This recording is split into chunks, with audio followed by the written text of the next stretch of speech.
Welcome to Stony Creek, located in wild and wonderful southern West Virginia, here in the heart of Appalachia, nestled between the Allegheny and the Blue Ridge Mountains. Join us as we explore a culture rich in history and historical landmarks, cooking mid-Appalachian style, gardening, DIY projects, and back porch sitting.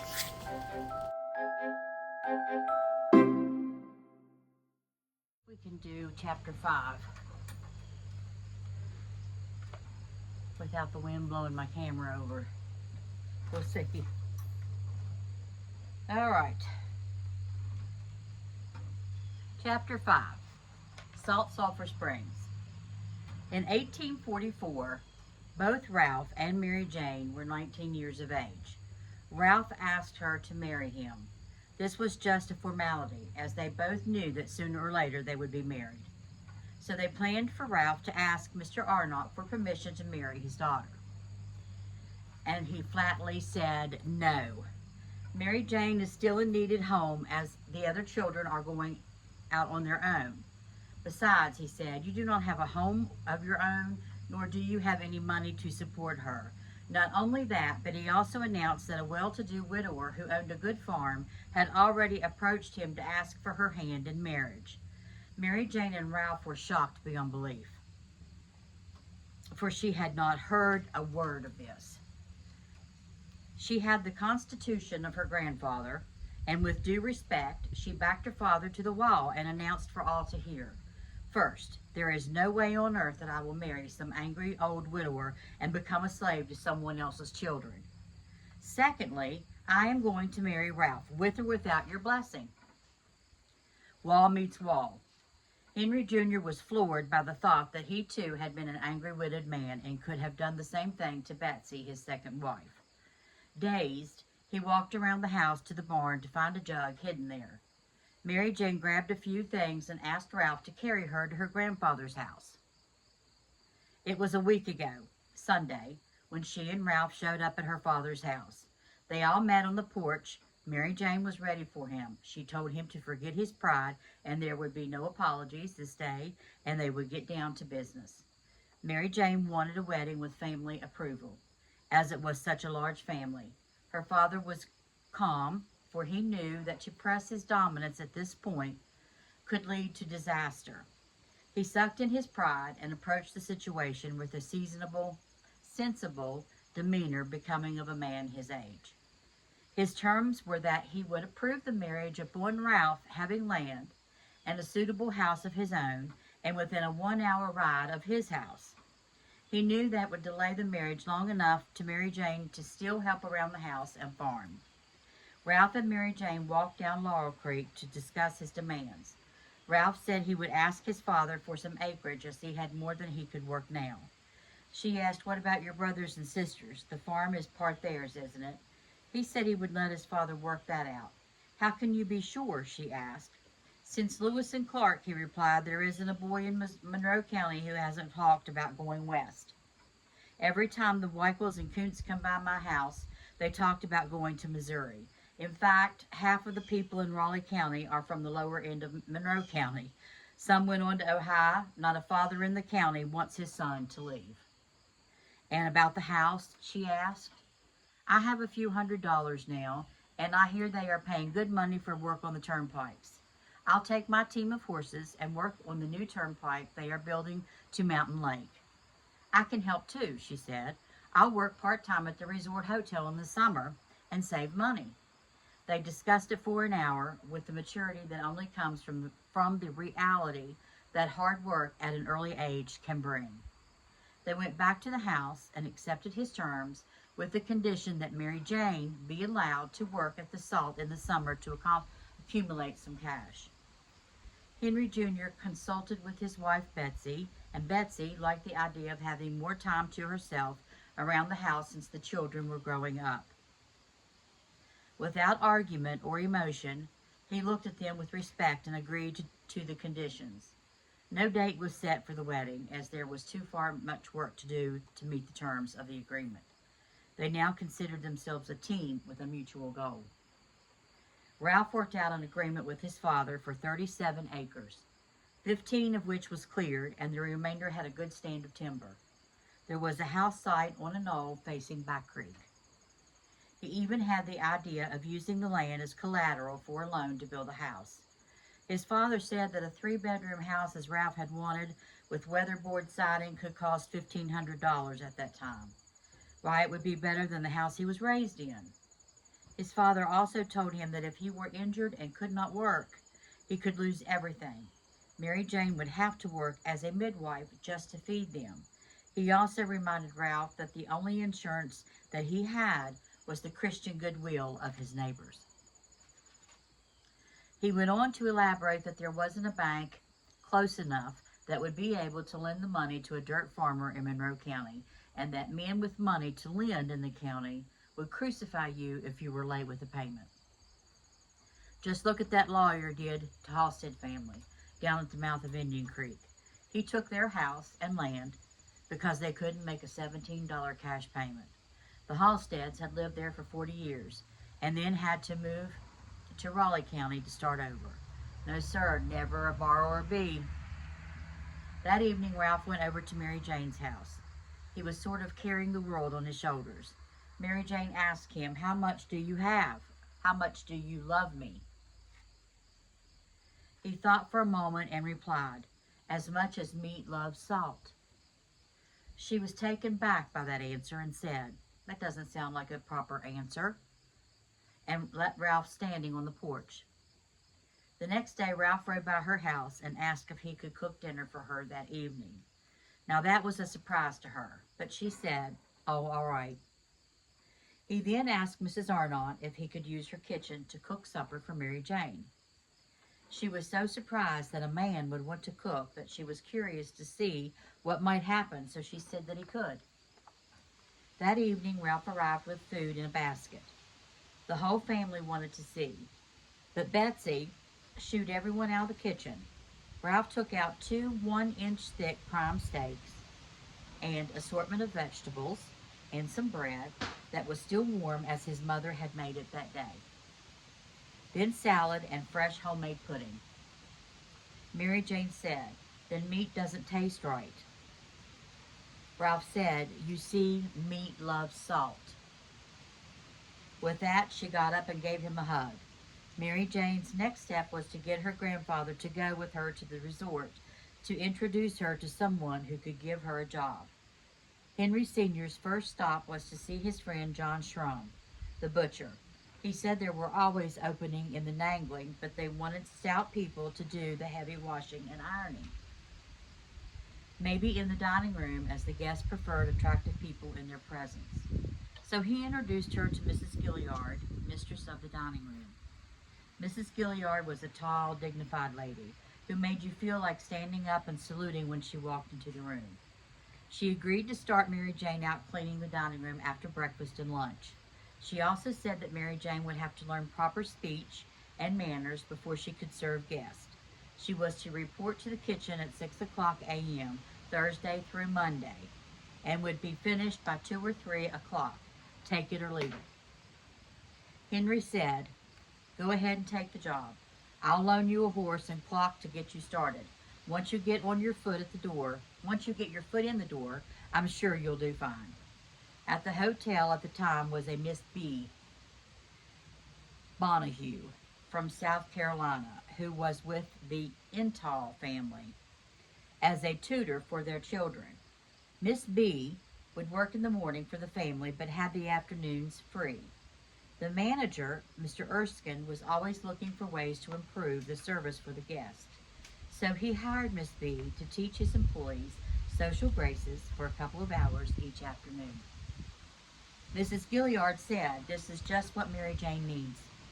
At first, Mary Jane was shy about all of this, but Miss B was not like most of the uppity guests. She seemed to understand the shyness of the local people. She was a character in her own right, but easy to get to know. She was an experienced teacher, having taught at the Beaufort County Female Seminary until it was closed due to a yellow fever outbreak. Her job was to teach the half dozen in her class speech and manners that were acceptable to the guests. She understood their shyness in mixing with the guests, and she would help them make their job easier.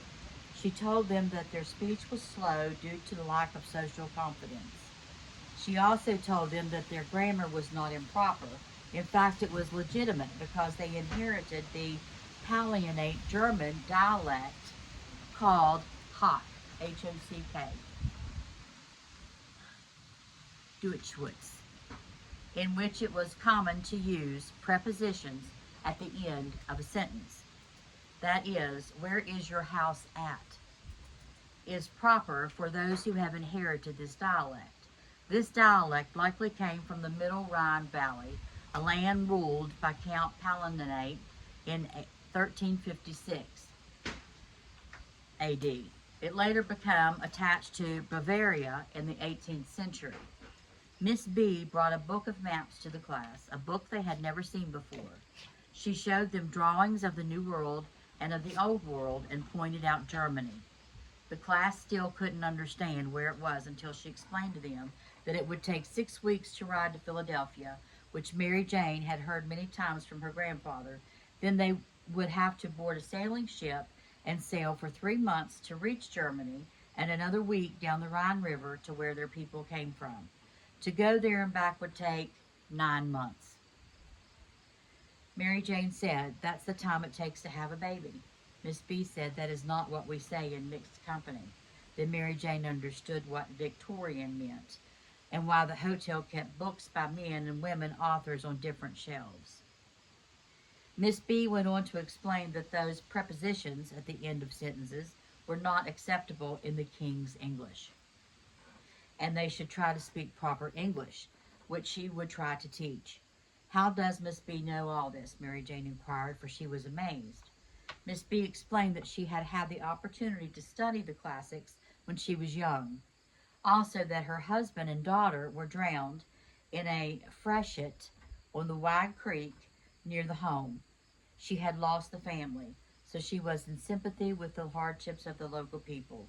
She also told Mary Jane that she reminded her of her daughter and wanted to help her. She drilled them on how to stand, how to walk, how to greet guests, and to only speak when spoken to, how to set a table, how to serve a drink. She taught them how to speak, which would take a lot of practice, and she also taught them something far more important, and that was how to learn to think.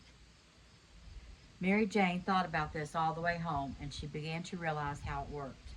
You start with an object and work outward in all directions, like spokes in a wheel. What is it? How did it get there? Where did it come from? Why was it there? And what can you do with it? These questions opened up a new way of looking at things for Mary Jane. Miss B also taught them that if they thought of something strong enough, that the answer would come from their mind, and that they would see things relating to that thought that they would not otherwise have noticed. Mary Jane looked forward to these classes as much as she looked forward to her pay. She practiced the manners and speech so much that Ralph started to call her Princess, which she liked, but she also received cutting remarks from her neighbors and sisters-in-laws. They warned her, "Don't get above your raising." This hurt her, as she didn't mean to be uppity at all. She replied, One reason a puppy is such a lovable creature is that it wags its tail instead of its tongue." I like that. The men on the porch chuckled as those two badgered each other. Soon as Miss B, Mary Jane, and Mr. Burton, the storekeeper, stepped out on the porch, Mr. Selden was ready for them. He said, "I never could understand how it is that people living in the lowlands can look down on people who live on a mountain." Miss B replied, "It appeareth nothing to me but a foul, pestilent congregation of vapors." What did she say? Mr. Burton, that's that old Shakespeare talk that nobody can understand. Mary Jane was making progress in the dining room and taking on more duties. However, she was also learning by her mistakes. In most cases, the guests would let her know by showing their disapproval, simply by raising their nose in a silent sneer. But when a guest complained to Mrs. Gilliard, Mary Jane really caught it. Like the time she served a guest Madeira wine chilled. Mary Jane didn't understand which wines were to be served chilled and which were not. Miss Gilliard said, "I don't have time to train you. I'll have B give you a class on beverages." Miss B brought 2 bottles, a bottle of wine and a bottle of port, to each of them, what the guests expect. "First of all," she said, "this is a bottle of Henry Q's and Henry Q's Madeira wine, a favorite since the colonial days. It is produced on the Portuguese island of Madeira, off the west coast of Africa.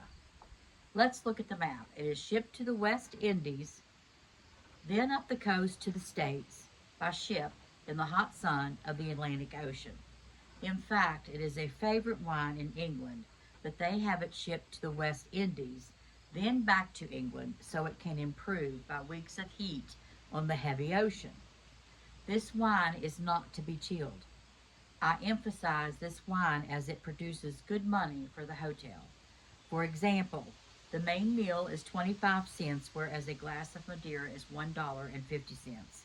So it is important that it be served correctly." The second favorite wine is port, usually Quinta de Nova or Colum from Port of Spain. These are both red wines and again served at room temperature.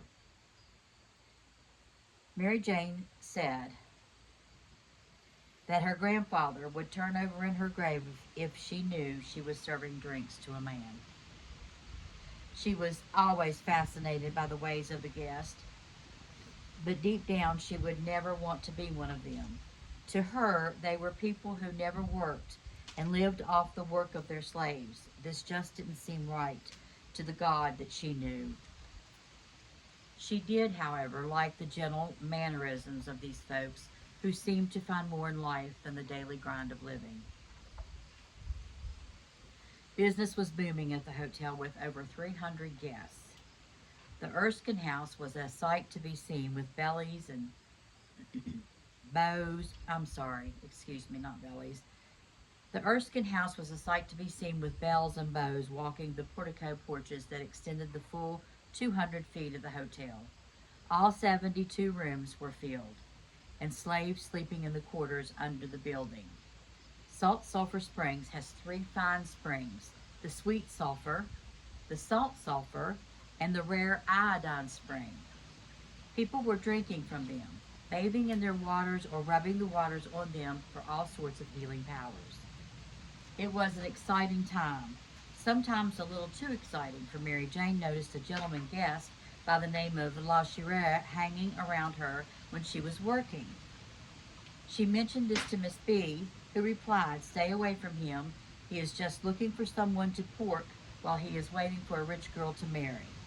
How awful, she thought, and then said, "If people think that about him, they see me talking to him, they may think that he is doing that to me." The very next day, he approached her in the dining room and asked if he could talk with her. "No," she said, "I can't talk with you." "Why not?" "Because I am engaged to be married." "So? My friend is jealous and the best shot in the county. They all say that?" At that, her temper ignited, and his questioning her word, she shot back, He can hit your left nut at 300 yards. I can't believe that come out of Mary Jane's mouth. Let's read that again. "He can hit your left nut at 300 yards. Wow. Mr. Lechery could not believe a servant was talking him that way. He would report her to the manager and have her fired. He marched directly to Mr. Erskine's office and demanded to see him. "Sorry, Mr. Erskine has gone to Union and will not be back until late." Well, he would just wait until he returned.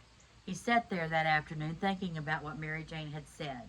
Ouch, he thought, and all those mountain people have guns.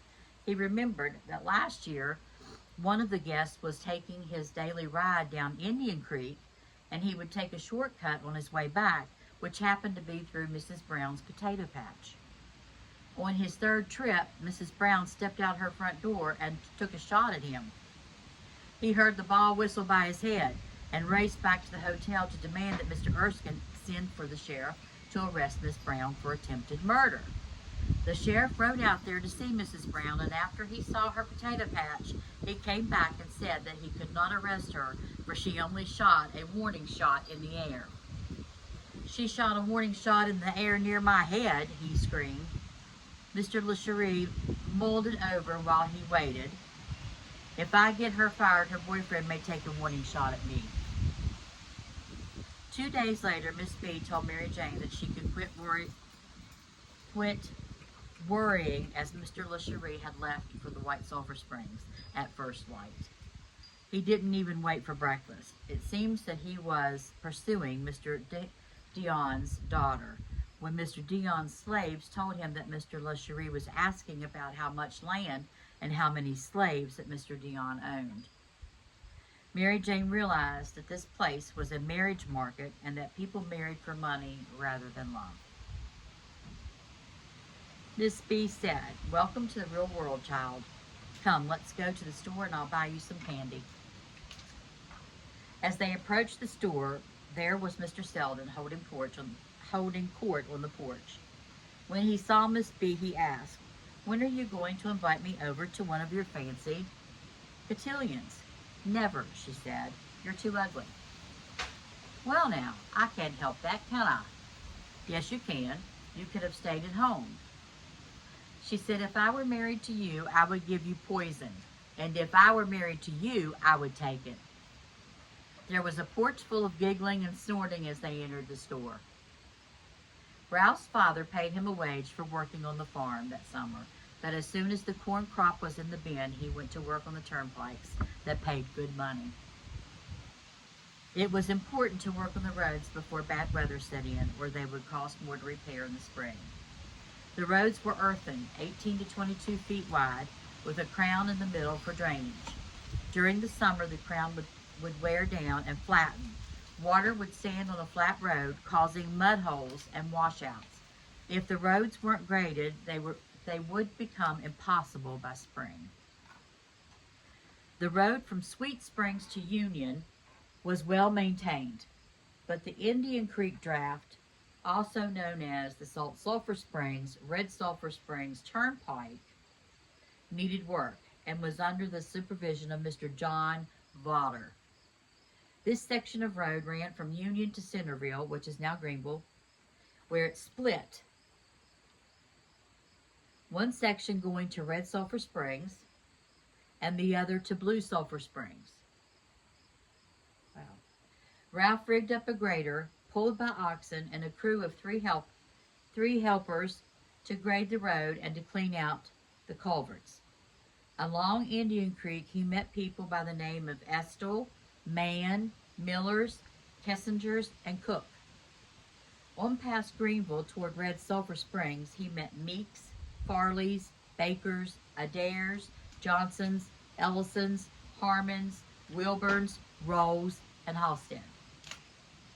By Christmas time, winter had set in, and the turnpike work came to a halt. This would give Ralph and Mary Jane more time together. They counted their money and made plans. Ralph said, "I can build our home and save money." "By yourself?" she asked. "My hunting buddies have volunteered to help." "How will you build it?" "That's what I want you to tell me." "Tell you how to build a house?" "No," he said. "Which style of house do you want? The German plan or the Virginia Hall plan?" "Like your grandfather's house. What do you think?" "Well, the German style with the fireplace in the center is much warmer in the winter as it heats the whole house, but also is warmer in the summer while cooking. On the other hand, the English Hall house is cooler in the summer as the fireplace is on the end of the house, but in the winter it is warm on only one side of the house and cold in the other." He suggested building the German style with a separate summer kitchen that could be used as a smokehouse in the winter. "Great," she said. "When will you start?" "I've been hauling in some sandstone, and with central fireplace style, we'll need to lay up the chimney first, then build around it. I can get Mr. Collins to build the chimney this winter if he is not busy at the salt in the wintertime." He said, I know you want a weatherboard house, but I'll have to build it with logs, then weatherboard the outside as we live in it. Fine, she said. A home is what you make of it. My father's house is on the hall plan, so I would like to see your grandfather's house again before I start. We'll cook dinner for him this Sunday, and you could look at his house then. Henry Sr. was proud that they were using the German style. Let me show you. My original house was 30 feet wide and 20 feet deep with a usable attic. Then I added to the house when I put the weatherboard siding on. You see, there are two front doors, one to the stubs or front room and one to the couch or kitchen as you call it. There is a hearth in both the stub and the couch. I'm sure I'm not saying that right. K-U-C-H-E is how it's spelled. The two rear kamers are the second and third bedrooms. The heat from the chimney keeps those two rooms warm. Let me show you this drawing that they have. Maybe it will help you understand what they're saying there. Okay. If you get the chimney up and drag in the logs, you should get it under roof before spring. Then you can take your time with the finish work. Not too much time, Mary Jane added, and Ralph chuckled. He had his winter work cut out for him, except for a few hunting trips and a time to dig some ginseng, as both would bring in cash money. Mary Jane asked, what can I do to help? You can cook the bear fat, as it is in great demand, to waterproof boots and for skin treatment.